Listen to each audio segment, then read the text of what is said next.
వచ్చే మార్చి నాటికి అప్పులు 7,33,000 కోట్లు అయితే అట. ఈ ఆర్థిక సంవత్సరంలో ఎఫ్ఆర్బిఎం పరిధిలో 62,000 కోట్లు తీసుకోవాలని సర్కార్ నిర్ణయం. ఎడాపెడా అప్పులు చేసిన గత బీఆర్ఎస్ సర్కార్ వాటి చెల్లింపులకు మళ్లీ అప్పులు చేయాల్సిన పరిస్థితి. బీఆర్ఎస్ హయాంలో చేసిన అప్పులే 6,70,000 కోట్లు.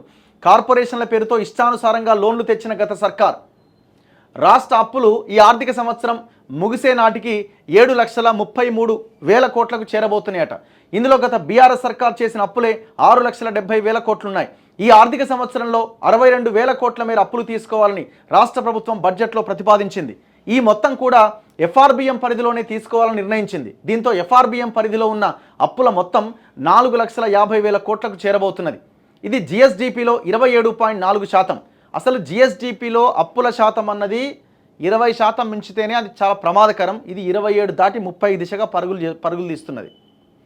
అంటే టోటల్ ఫైనాన్షియల్ క్రైసిస్లో మనం ఉన్నామన్నది అర్థమవుతుంది. మనకి హైదరాబాద్ లాంటి ఒక అద్భుతమైన నగరం ఉంది కాబట్టి మనం ఇవాళ సర్వైవ్ అవుతున్నాం.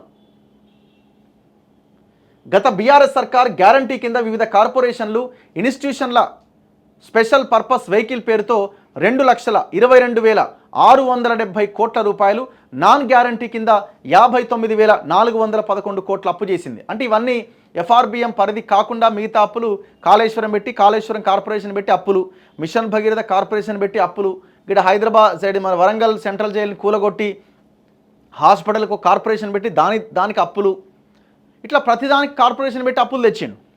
సో ఇవన్నీ కూడా గ్యారంటీ అప్పులు ఉంటాయి, నాన్ గ్యారంటీ అప్పులు ఉంటాయి. అంటే ప్రభుత్వం షూరిటీగా ఉండి తెచ్చేవి ఉంటాయి, ప్రభుత్వం షూరిటీ లేకుండా మేము వీటి ద్వారా సంపాదన సమకూర్చుకొని అప్పులు కడతామని చెప్పిన అప్పులు కొన్ని ఉంటాయి. సో ఇట్లా ఎఫ్ఆర్బిఎం పరిధికి లోబడి కేంద్రము పర్మిషన్ ఇచ్చే అప్పులు ఉంటాయి, కార్పొరేషన్లు పెట్టుకొని వీళ్ళు స్వతహాగా తెచ్చుకునే అప్పులు ఉంటాయి. అన్నీ కలిపితే దాదాపు ఒక 7,35,000 కోట్ల దాకా 30,000 కోట్ల దాకా పెరుగుతుందట. ఇది ఎట్లుంది చూడండి కథ. ఇగో ఇందులో కాళేశ్వరం ఇరిగేషన్ ప్రాజెక్టు కార్పొరేషన్ కింద 74,590 కోట్లు, Telangana drinking water supply corporation కింద 20,200 కోట్లు, Telangana water resources infrastructure development corporation కింద 14,060 కోట్లు, తెలంగాణ హౌసింగ్ కార్పొరేషన్ కింద 6,470 కోట్లు, తెలంగాణ రోడ్ డెవలప్మెంట్ కార్పొరేషన్ కింద 2,951 కోట్లు తీసుకున్నది. వీటన్నింటి కిస్తీలు వడ్డీలకు కలిపి యావరేజ్గా నెలకు 5,365 కోట్లు చెల్లించాల్సి వస్తున్నది. ఇది ఎవ్రీ ఇయర్.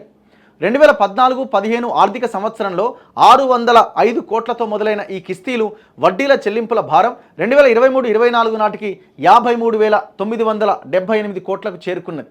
ఇందులో బడ్జెట్తో పాటు బయట నుంచి చేసిన చెల్లింపులు కూడా ఉన్నాయి. రాష్ట్ర ఆదాయంలో 34% అప్పుల చెల్లింపులకే పోతున్నది. కాంగ్రెస్ అధికారంలోకి వచ్చిన తర్వాత 35,118 కోట్ల రుణాలు తీసుకోగా గత ప్రభుత్వం చేసిన అప్పుల కిందనే 42,892 కోట్లు చెల్లించింది. వాడు దుర్మార్గుడు చేసిన అప్పుకి 35,000 కోట్లు చెల్లించాలి. వీళ్ళు మళ్ళీ అప్పులు చేసి 42,892 కోట్లు మళ్ళీ వీళ్ళు తెచ్చుకున్నారు. గుట్ట అవుతుంది, ఎవరెస్ట్ శిఖరం అవుతుంది అప్పంతా.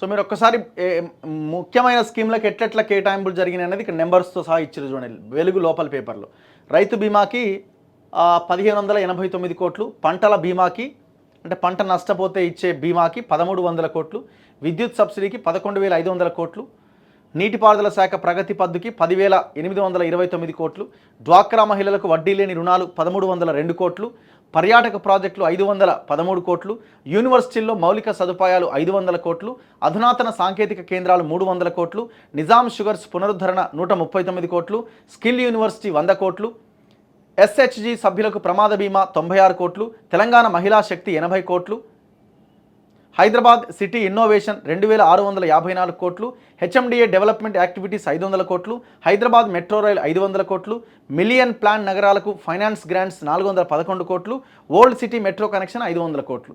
ఇప్పుడు ఇక్కడ పర్యాటక ప్రాజెక్టులకు 513 కోట్లు అన్నారు. ఇప్పుడు ఈ దస్పల్లా హోటల్ కానీ ఇది మనం రెగ్యులర్గా వీళ్ళు పోయి హైటెక్ సిటీ ఇది ఉంది కదా ఐమాక్స్ కానీ జలవిహార్ కానీ ఇట్లాంటి పర్యాటక కేంద్రాలన్నీ కూడా మన దగ్గర నుంచి టికెట్లు వసూలు చేస్తారు, లోపలికి ఎంటర్ అయిన తర్వాత ఫుడ్ మొత్తం వ్యవస్థ జనాన్ని పీల్చి పిప్పి చేస్తారు. అందులోకి పోతే మినిమం 2-3 వేలు లేని వాళ్ళకి ఎంటర్ కావడానికి కూడా అవకాశం ఉండదు.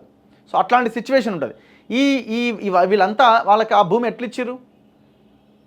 పర్యాటకం డెవలప్మెంట్ కింద వాళ్ళకి ఇన్ని సంవత్సరాలు కానీ భూమి లీజుకి ఇచ్చారు. వాళ్ళు డబ్బులు కట్టాలి. 100 కోట్ల రూపాయలు పేరుకుపోయినది. చాలా వసూలు చేయండి వాటిని. వాడు ఇవ్వకపోతే మూసిపడేయండి. వాడు 100 కోట్లు సంపాదిస్తున్నాడు. 10 సంవత్సరాలుగా అసలు బకాయిలు వసూలు చేయలే ఎవరు? గత బీఆర్ఎస్లో ఉన్నవాళ్ళు. మరి కనీసం మీరైనా ప్రయత్నం చేయండి. ఇప్పుడు వాటిని అట్లా చేయడం వల్ల ఈ 500 కోట్లు మిగతా వాటి మీద యూజ్ చేయొచ్చు.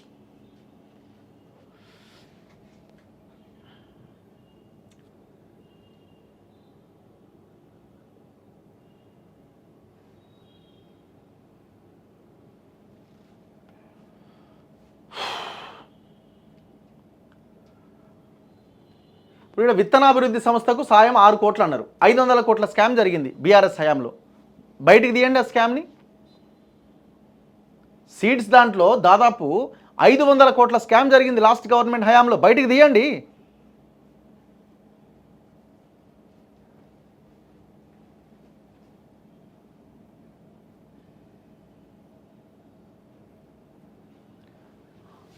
ఈ మొత్తం భజనే ఉంటుంది. పేపరు మొత్తం భజనే. ఎందుకంటే ఇప్పుడు వెంకటస్వామి గారు కాంగ్రెస్లో ఉన్నారు, వివేక్ గారు, కాబట్టి కాంగ్రెస్కి యాంటీగా, గవర్నమెంట్కి యాంటీ వార్తలు ఇందులో రావడానికి అవకాశం లేదు. నో వే.